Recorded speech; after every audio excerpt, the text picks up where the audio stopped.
So, how's my tie look? Look pretty good? Hair? Good? Oh, we're live. Oh, okay. Leaves of Grass. Yes, Leaves of Grass. A Walt Whitman masterpiece that has essentially brought him to be one of the most renowned poets in the world. But if this book is so wonderfully written, then why has it been banned from being taught in schools?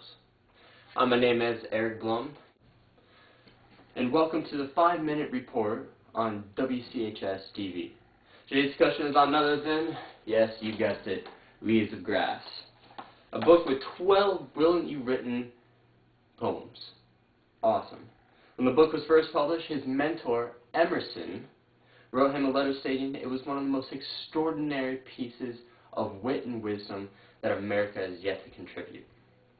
Now, Mr. Abraham Lincoln, one of the most famous presidents ever to serve in office, the man who freed the slaves, was reportedly by many to have read this book.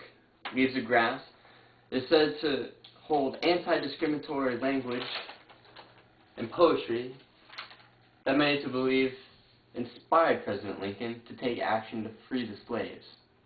Awesome. Very good.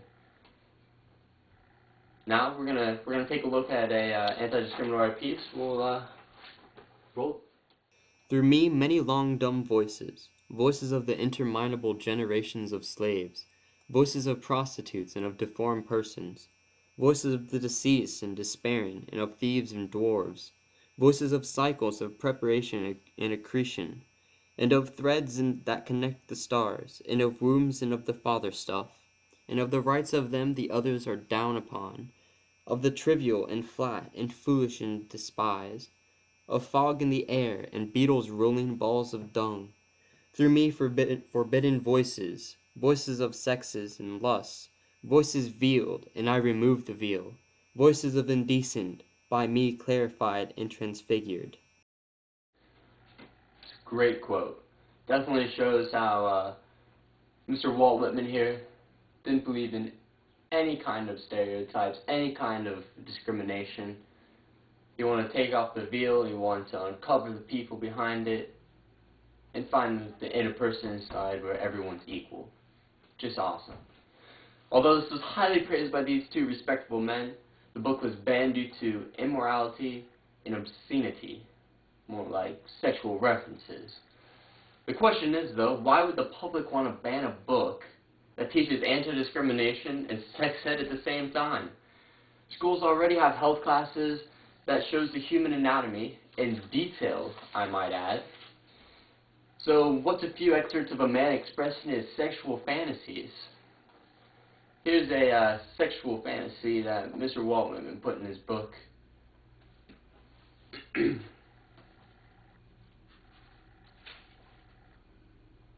I mind how we lay in June, such a transparent summer morning.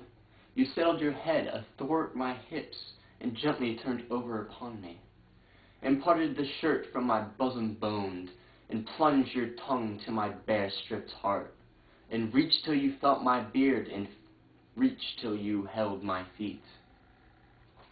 If any of you are wondering what that was about, Mr. Walt Whitman was having a sexual fantasy of oral sex.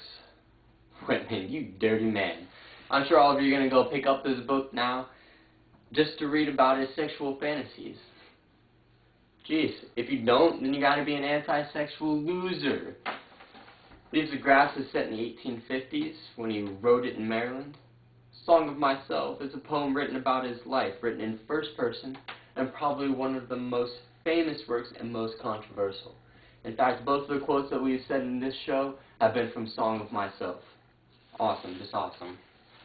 Other works pronouncing his thoughts on democracy and the government, and the inner meaning of being yourself, and the occupations of America itself.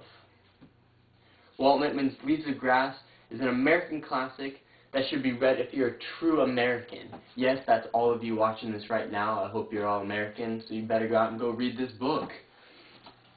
This has been a 5-minute discussion brought to you by WCHS TV. I'm Eric Blum, and have a wonderful time reading. See y'all next time. Have a wonderful day.